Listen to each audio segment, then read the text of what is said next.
Bismillahirrahmanirrahim. Alhamdulillahi rabbil alamin.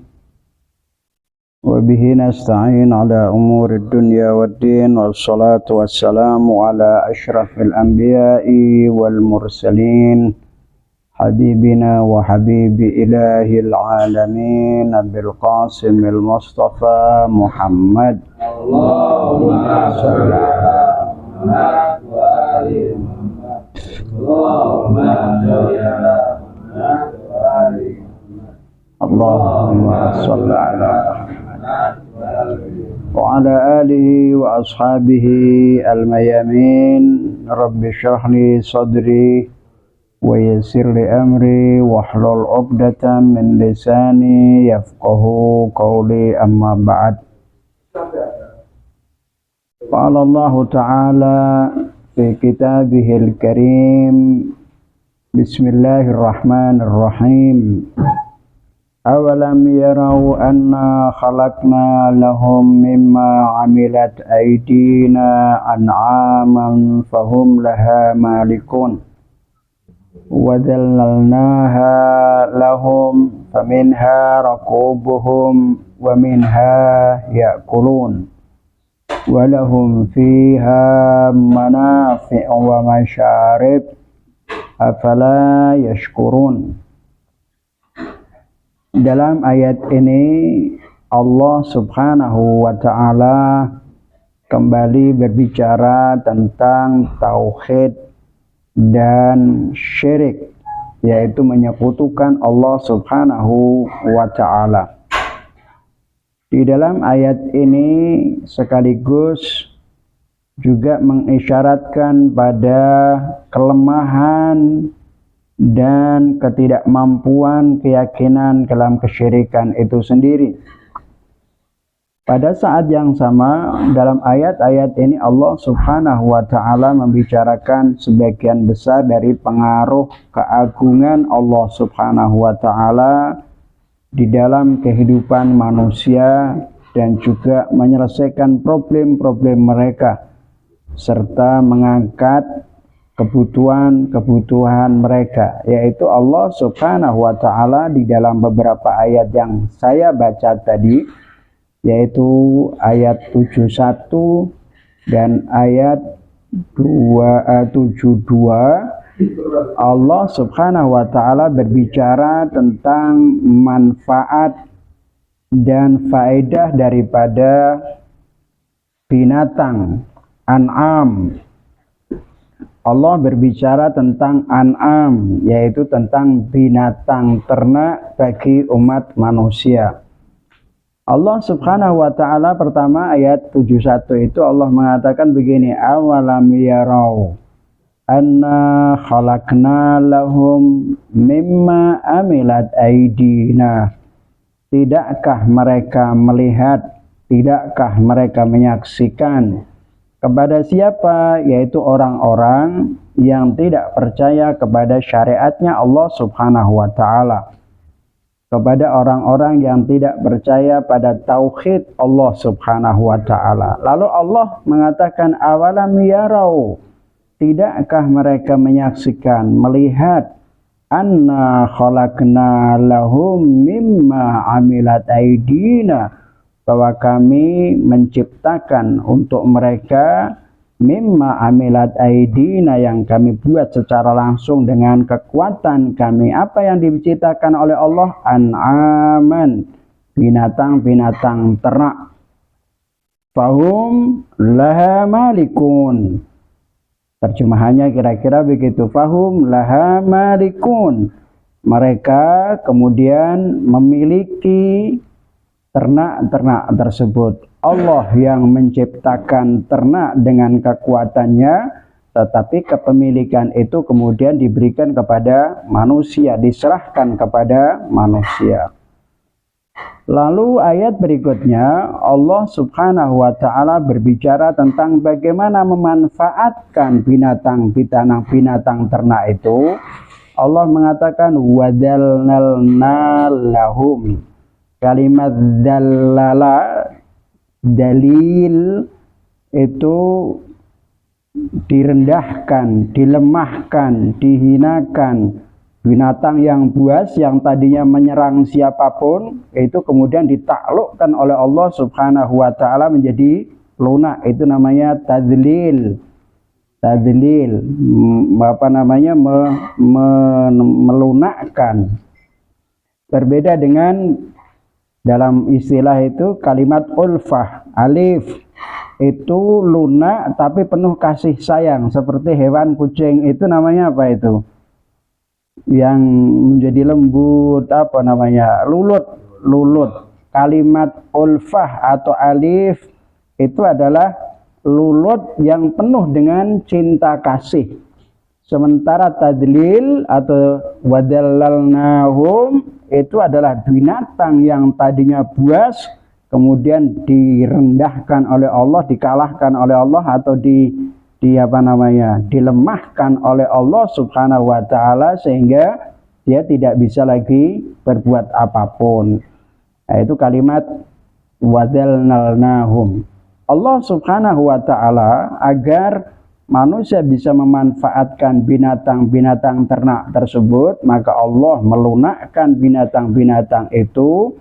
Kemudian faminha raqubuhum, di antara binatang-binatang ternak itu bisa dijadikan sebagai kendaraan bagi mereka. Wa minha yakulun, dan di antara binatang-binatang itu ada yang dimakan dagingnya.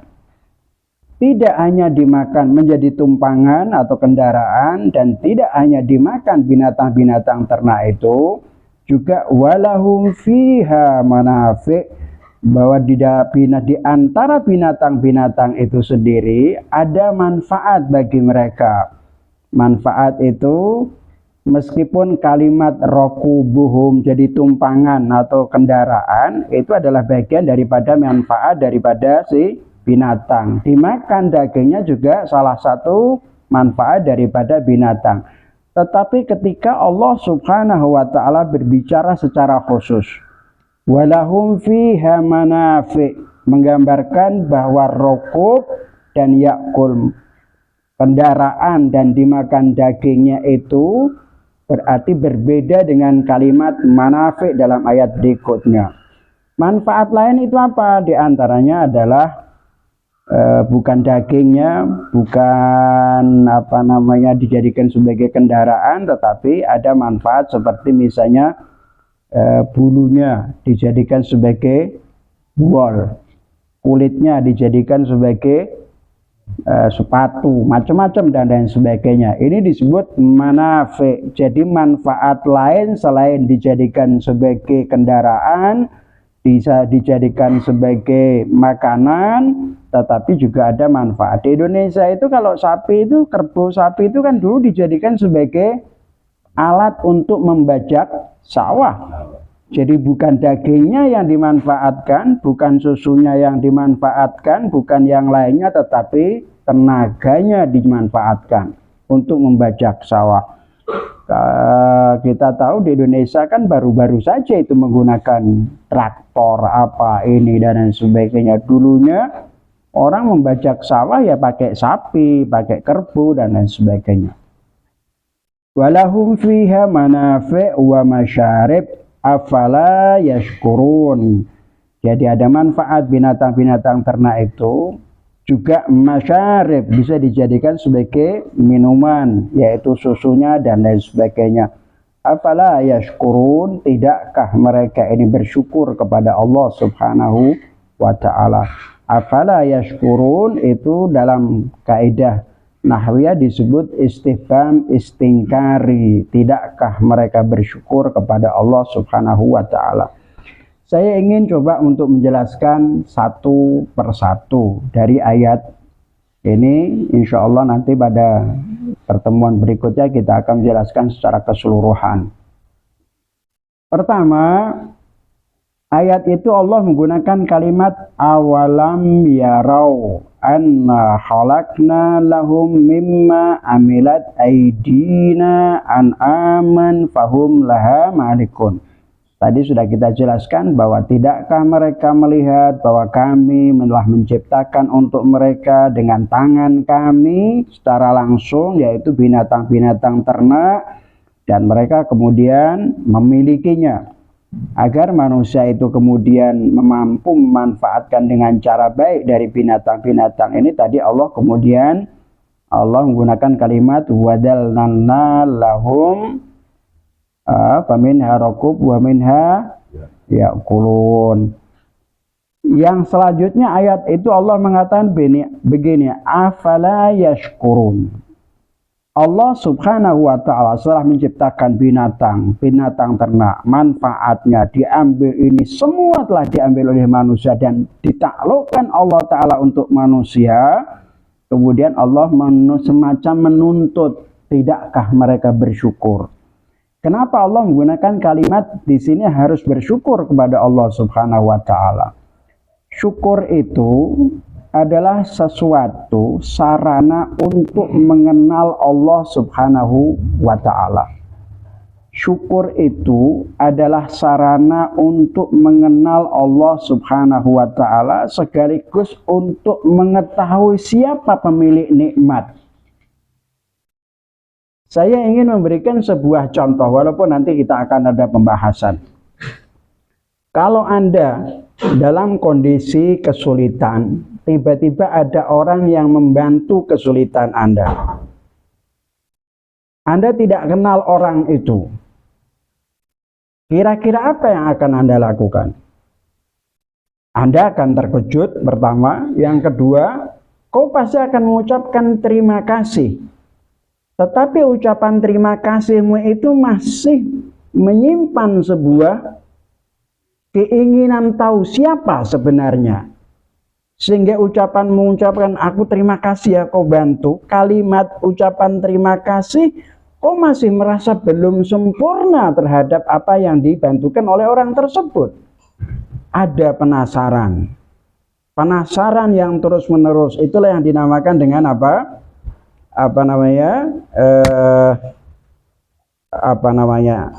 Memahami, kecenderungan untuk mengenal orang, makrifat kepada Allah Subhanahu wa taala. Kecenderungan kamu untuk memahami siapa sebenarnya orang ini. Kamu kemudian mencari informasi.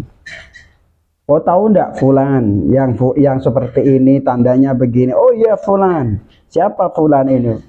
Kemudian diberitahukan tentang karakternya fulan, mentalitas fulan, jiwanya fulan, sampai kemudian oh pantas dia membantu menyelesaikan urusanku. Maka kemudian kau akan bisa jadi kau akan datang lagi dan mengucapkan saya terima kasih. Ucapan terima kasih yang kedua yang kau sampaikan kepada orang yang menolongmu itu berbeda dengan ucapan terima kasih yang ucapkan pertama kali kau mengenal dia.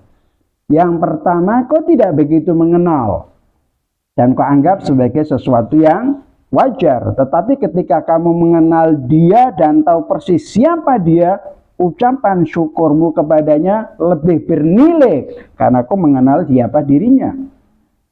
Ini yang dinamakan tashkhis waliyun ni'mah, menentukan siapa yang layak untuk mendapat, yang memiliki kenikmatan ini.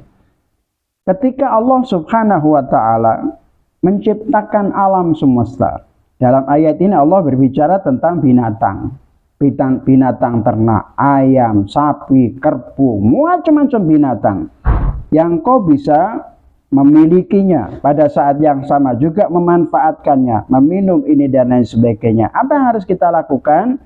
Kita harus bersyukur kepada Allah Subhanahu wa ta'ala. Bersyukur kepada Allah Subhanahu wa ta'ala itu adalah sarana untuk mengenal Allah Subhanahu wa ta'ala. Makanya ada yang dalam kajian ilmu tauhid itu ada beberapa pendorong manusia ini kecenderungan untuk mengenal Allah Subhanahu wa ta'ala. Pertama adalah rasa ingin tahu. Yang kedua adalah bersyukur kepada sang pemberi nikmat. Kita ini diberi oleh Allah Ta'ala, anggaplah kita tidak mengenal Allah Ta'ala, tetapi kita ini menikmati banyak hal, nikmat-nikmat yang kita nikmati ini. Dari nikmat-nikmat itulah kemudian mendorong kita untuk mencari siapa pemberi nikmat itu. Dari sinilah muncul yang disebut dengan ma'rifatullah, mengenal Allah sekaligus memahami siapa sebenarnya pemilik nikmat. Nah, oleh karena itu di dalam ayat yang baru saja kita baca, dari beberapa ayat itu ada beberapa kalimat yang perlu kita syarahi. Pertama, kalau kita bicara tentang an'am tadi ya, Allah Subhanahu wa taala bicara tentang an'am, yaitu binatang-binatang peternak itu. Di antara nikmat Allah Subhanahu wa taala yang Allah limpahkan kepada manusia, itu jumlahnya luar biasa. Tidak akan bisa menghitung. Allah menegaskan apa? Wa in ta'uddu ni'matallahi la tuhsuha. Kalau kau ingin menghitung nikmatnya Allah Ta'ala, kamu tidak akan pernah mampu menghitungnya, saking banyaknya. Tetapi dalam ayat ini Allah Subhanahu wa Ta'ala mengisyaratkan pada keberadaan sebuah nikmat lain selain yang Allah berikan nikmat-nikmat tersebut, yaitu apa? Keberadaan binatang ternak. Jadi Allah Subhanahu wa taala di samping sudah bicara tentang nikmat-nikmat dalam berbagai ayat, wa in ta'uddu nikmatallahi la tuhsuha, kalau kau ingin menghitung nikmatnya Allah maka kau tidak akan bisa menghitungnya. Tetapi di dalam ayat ini Allah Subhanahu wa ta'ala juga ingin mengisyaratkan, menunjukkan bahwa ada nikmat lain selain nikmat yang aku berikan itu, yaitu keberadaan binatang ternak yang senantiasa hidup bersama manusia, dan bahkan setiap kehidupan manusia, tiap hari manusia membutuhkan binatang itu. Paham ya? Percaya enggak kalau semua binatang manusia akan membutuhkan itu? Ini bisa jadi bukan karena manfaatnya, tetapi minimal tentang dagingnya. Hampir semua orang akan makan daging. Ima daging sapi atau daging ayam. Kalau punya uang beli, kalau tidak punya uang nunggu selamatan. Ya kan? Tetapi manusia tidak akan pernah lepas dari binatang.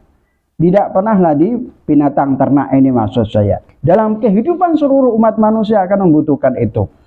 Nah, ini adalah bagian daripada nikmat Allah Subhanahu wa ta'ala tersendiri, yaitu keberadaan hewan ternak itu merupakan nikmat tersendiri yang senantiasa hadir dalam kehidupan manusia, sampai manusia ini tidak pernah berpisah dari hewan itu, termasuk diantaranya susu. Anak yang tidak bisa menyusui ibunya, yang tidak bisa menyusuinya, dia akan menyusu susunya sapi atau susunya kambing, ya kan? Mungkin diantara kita tidak suka dengan susu kambing, susu sapi, bisa jadi. Tapi intinya bahwa manusia akan membutuhkan itu. Sehingga sekiranya ke binatang ternak itu tidak ada, bisa jadi manusia dalam kehidupan, menghadapi kehidupan, dia akan menghadapi sebuah kesulitan. Kata Rasulullah Shallallahu Alaihi Wasallam, orang yang hidup selama 40 hari dan tidak makan daging, laqad sa'at khuluquhu, perilakunya, akhlaknya buruk. Jadi manusia mau tidak mau bergantung dengan makanan daging. Tetapi makan daging yang berbanyak-banyak juga tidak dibolehkan oleh Islam. Kata Rasulullah Shallallahu Alaihi Wasallam, la taj'al butunakum kuburan lil hayawan, atau apa riwayat kira-kira semacam itu. Jangan pernah kalian jadikan perutmu itu sebagai kuburan bagi hewan. Makan daging terus-terusan juga tidak bagus. Tidak makan daging juga tidak bagus. 40 hari maksimal kita harus makan sekali daging, minimal ya, minimal itu harus pakai. Ini menggambarkan bahwa hewan ternak itu memiliki peran penting di dalam kehidupan umat manusia. Tetapi kenapa kita tidak pernah melihat itu penting? Karena kita tiap hari melihatnya. Ayam pondok itu kalau sudah keluar itu kan semua bingung. Wah, ini kenapa ini? Ya, karena tiap hari Anda menyaksikannya. Coba tidak pernah menyaksikan tiba-tiba dikasih daging ayam. Anda akan menikmatinya. Dan Anda tidak pernah melihat susahnya. Ini. Jadi makanya kenapa Allah Subhanahu wa taala mengatakan awalam yarau anna khalaqna lahum mimma amilat aydina an'aman. Jadi binatang ternak itu adalah salah satu nikmat di antara sekian banyak nikmat Allah Subhanahu wa taala yang diberikan kepada kita. Hanya saja kadang kita tidak pernah menyadari. Saya tidak bisa bayangkan kalau binatang ternak itu tidak ada, dicabut sama Allah Subhanahu wa taala dari kehidupan manusia. Wah, setengah mati manusia. Nah, itu yang pertama. Yang kedua, dalam ayat itu Allah Subhanahu wa taala menggunakan kalimat mimma amilat aidina. Amilat aidina. Kalimat aidi itu jamak dari kata yad. Tangan. Allah menggunakan kalimat mimma amilat aidina, dari sesuatu yang kami buat dari tangan kami. Sebagian orang memahami tentang aidi, tangan Allah. Kalau Allah Ta'ala dalam ayat ini menggunakan kalimat kata jamak, tangan. Pertanyaannya, kalau itu diartikan tangan Allah, kira-kira tangannya Allah berapa banyak? Kok pakai tangan, aidi, yadun, yadani, aidiyun. Jamak kata kan itu, kata jamak kan? Nah, oleh karena itu apakah yang dimaksudkan dalam ayat ini memang bimakna tangan Allah, bimakna hakiki? Ataukah kalimat tangan dalam pengertian kinayah? Sebuah bentuk istilah penggunaan yang bersifat majazi, kinayah. Seperti misalnya di sebuah daerah misalnya mengatakan dalam bahasa Arab innal mantaqah fulaniyah fi yadi atau tahta yadi. Sebuah daerah itu fulan, daerah Jepara ini berada di tanganku. Apa maksudnya? Kekuasaanku. Ketika Allah Subhanahu wa taala mengatakan mimma amilat aidina, itu artinya apa? Binatang itu kami ciptakan dengan kekuasaan Allah Subhanahu wa taala. Jadi bukan dalam bentuk tangan yang sesungguhnya. Karena kalau ketika Allah Ta'ala punya tangan yang sesungguhnya, berarti Allah mujassim. Tidak jauh berbeda dengan makhluknya. Ketika Allah Subhanahu wa taala dalam Al-Qur'an mengatakan yadullah fauqa aidihim, tangan Allah di atas tangan mereka, artinya adalah kekuasaan Allah di atas kekuasaan mereka. Karena dialah yang maha qadir, yang maha kuasa, yang maha kuat dan lain sebagainya. Jadi dengan demikian maksudnya bahwa Allah Subhanahu wa taala menciptakan binatang itu melalui kekuasaannya sendiri tanpa bantuan siapapun. Ini makna yang kedua, syarah jumlah ayat yang kedua, yaitu mimma amilat aidina. Yang kemudian para ulama itu dia mengatakan kenapa kau pakai kata jamak tangan-tangan? Itu dia bilang bisighatil jam'i, menggunakan kalimat jamak itu, penggunaan kata jamak itu mengisyaratkan bahwa berbagai macam kekuasaan Allah. Kekuasaannya Allah tidak hanya satu, tapi berbagai macam kekuasaannya Allah Subhanahu wa ta'ala. Bi'aidina ya artinya dengan berbagai macam kekuasaannya Allah Subhanahu wa ta'ala. Yang ketiga, dalam ayat itu ada kalimat fahum laha malikun. Mereka, fa dalam ilmu nahwu itu fa di situ disebut fa tafri', yaitu mengisyaratkan bahwa penciptaan binatang itu melalui kekuasaan Allah Subhanahu wa taala. Tetapi kepemilikan binatang itu diserahkan Allah kepada manusia. Ini menggambarkan bahwa Allah Subhanahu wa taala memiliki cinta kasih yang amat tinggi atau yang kita sebut dengan lutful ilahi atau al-lutful ilahiyah, sebuah cinta kasih yang sangat tinggi Allah taala kepada umat manusia. Ibaratnya begini, kalau kau punya orang, misalnya punya tanah, kau akan serahkan misalnya, ya fulan, ini kebun, aku tanami pohon, buah-buahan, aku sendiri yang menanam. Kami tanami semua, kami makmurkan kebun itu dengan semua tanaman-tanaman. Tetapi setelah itu, aku berikan kepadamu, manfaatkan semua kebun yang aku tanami ini, manfaatkan untuk kamu. Ini kan artinya apa? Puncak cinta kasih dan pengorbanan, mementingkan orang lain daripada dirinya sendiri. Kira-kira ada enggak?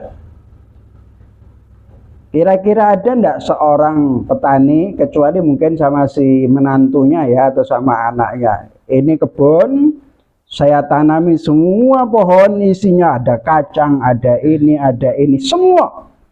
Kami makmurkan, kami pupuk, kami ini seluruhnya, semua. Tetapi manfaatkan semua yang ada di dalamnya. Anda tanpa bekerja, Anda tanpa merawat, tetapi hanya memanfaatkan apa yang ditanam oleh orang lain. Orang yang memberikan itu disebut sebagai orang yang penuh cinta kasih dan ithar. Ithar itu dalam bahasa Arab disebut mementingkan diri sendiri, mementingkan orang lain daripada diri sendiri. Allah Subhanahu wa taala juga demikian. Allah menciptakan semua binatang ternak, diciptakan oleh kekuasaannya Allah Subhanahu wa taala, diberikan kehidupan, tetapi kemudian pemilikannya diberikan kepada umat manusia. Ini milikmu, sehingga dia punya hak untuk membeli, untuk menjual, untuk menukar, untuk menyembelih dan lain sebagainya. Kenapa? Karena Allah telah menyerahkan kepadanya. Ini namanya cinta kasih Allah Subhanahu wa taala kepada manusia. Makanya ayat terakhirnya kemudian Allah mengatakan afala yashkurun. Tidakkah mereka bersyukur kepada Allah Subhanahu wa taala? Nah, sebagian ahli tafsir itu kebingungan ketika dia menafsirkan tentang fa, huruf fa, fahum laha malikun fa. Sebagian ahli tafsir menyebutnya itu fa tafri, jadi agak kebingungan. Dan tetapi ketika kita mengatakan fa-nya itu adalah fa tafri, maka itu artinya sudah selesai, bahwa artinya Allah Subhanahu wa taala dengan menciptakan segala sesuatu termasuk binatang ternak dengan semua kekuasaannya, tetapi kepemilikannya diberikan kepada manusia. Adapun fi hakikatnya memang Allah menciptakan dan semua itu adalah miliknya Allah Subhanahu wa ta'ala. Yang keempat, kalimat ayat di dalam surat itu Allah Subhanahu wa ta'ala mengatakan wadallalnaha, yaitu mengisyaratkan pada sesuatu yang sangat baik, yang sangat penting. Tadi sebelumnya saya sudah menyinggung kalimat tadlilil hayawan itu artinya Allah Subhanahu wa taala melunakkan binatang itu, melenturkan binatang itu agar manusia atau menjinakkan, tapi kalimat menjinakkan, bisa menjinakkan hewan itu, hewan ternak itu untuk manusia. Padahal hewan itu pada hakikatnya kalau yang kuat kadang-kadang sapi itu kalau sudah ngamuk, salah satu binatang yang memiliki sifat dendam itu sapi. Sapi itu kalau dia sudah dendam, ngamuk, itu luar biasa. Dia akan melabrak siapapun dan tidak dipedulikan. Makanya kenapa Rasulullah memerintahkan kepada kita jangan pernah sekali-kali memukul hewan itu di kepalanya. Dalam hadis kita diperintahkan oleh Rasulullah untuk tidak memukul binatang itu di kepala. Onta juga demikian. Onta ini juga kadang-kadang punya dendam yang sangat luar biasa.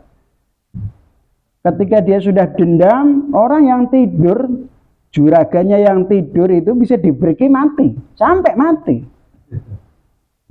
Itu binatang. Tetapi Allah Subhanahu wa ta'ala dengan rahmatnya Allah, kemudian Allah menjinakkan binatang tersebut.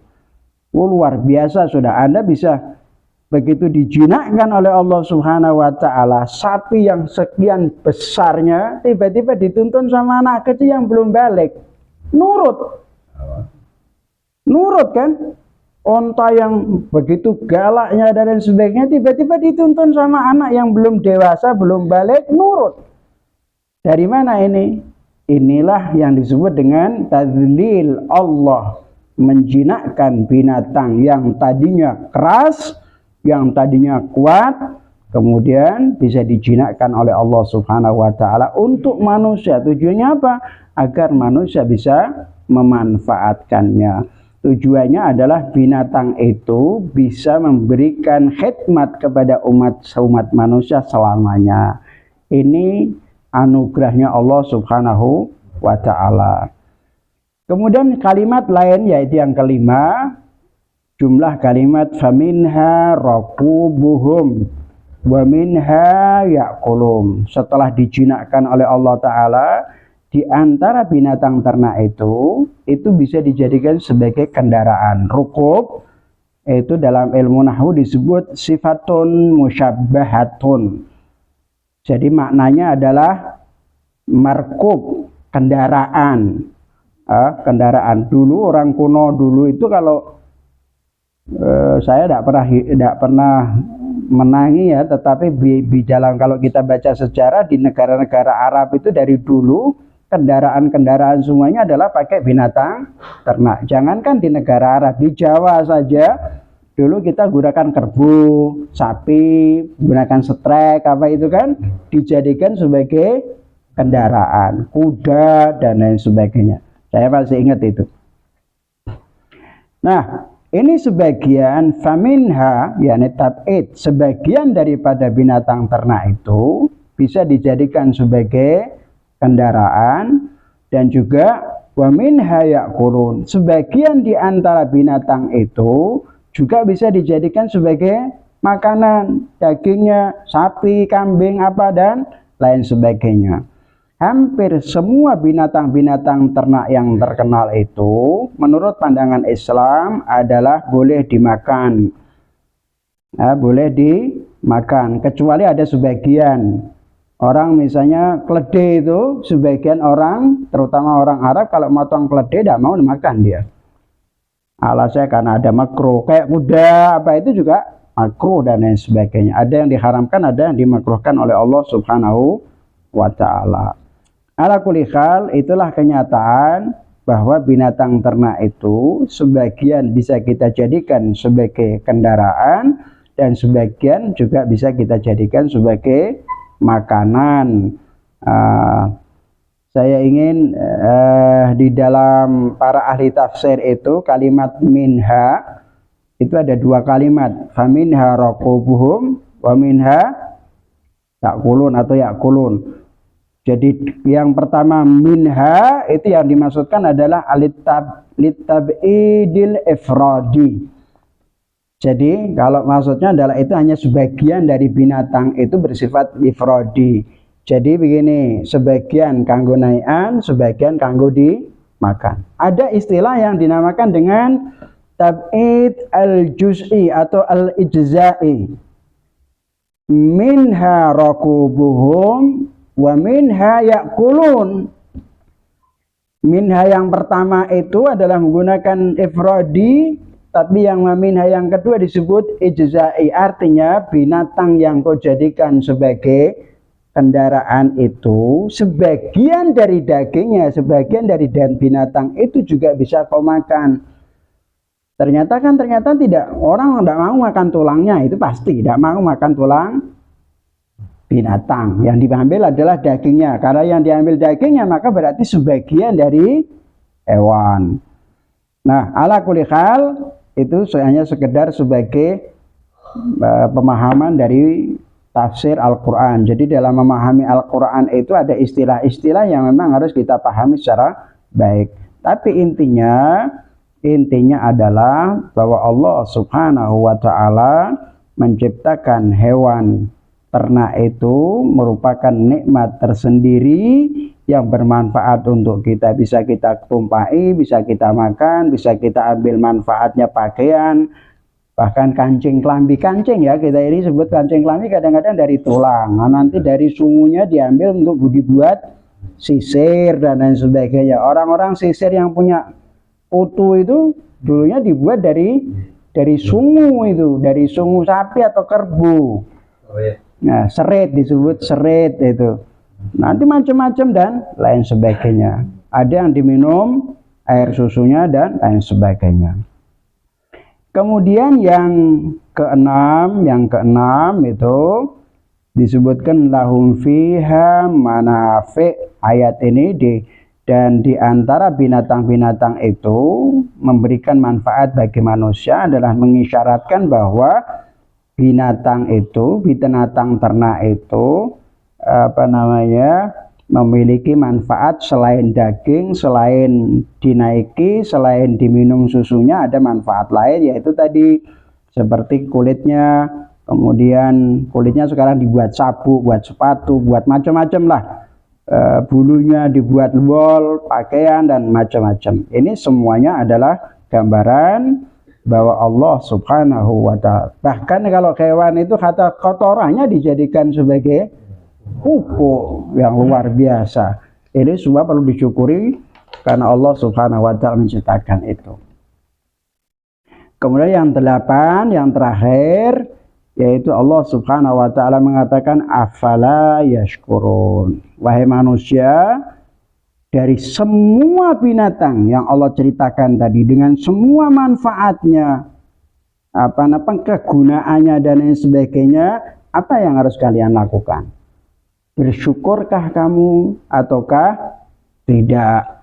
Itu yang dimaksudkan, yaitu gunakan kalimat istifhamul istingkari, yaitu tujuannya sebuah pertanyaan yang untuk agar manusia hatinya atau fitrahnya itu tergugah, bangkit untuk bersyukur ke semua nikmat-nikmat yang sangat besar ini. Kenapa? Karena dengan mensyukuri nikmat atau mensyukuri orang yang memberikan nikmat itu adalah fondasi utama untuk mengenal Allah Subhanahu wa Ta'ala. Jadi sekali lagi, kalau Anda ingin mengenal Allah Subhanahu wa Ta'ala, sebenarnya Allah sudah memberikan nikmat itu. Dialah pemilik nikmat. Oleh karena itu, syukurilah dia dan bersyukurlah kepadanya, karena bersyukur kepada Allah Subhanahu wa Ta'ala itu fondasi utama untuk mengenal Allah Subhanahu wa Ta'ala. Ma'rifah kepada Allah Subhanahu wa Ta'ala. Kemudian ayat berikutnya insyaallah pada minggu yang akan datang, wattakhadhu min dunillahi alihatan la'allahum yunsarun. Allah sudah berbicara lagi tentang kemusyrikan. Kalau tadi berbicara tentang tauhid dan pengaruh keagungannya Allah dalam kehidupan manusia, maka ayat berikutnya yaitu ayat 47 sampai 74 sampai 76 itu Allah Subhanahu wa Ta'ala berbicara tentang orang yang menyekutukan Tuhan, termasuk berhala, manfaat berhala dan lain sebagainya. Wallahu a'lam bishawab. Walhamdulillahirabbil alamin. Wassallallahu ala Muhammad wa alihi tahirin.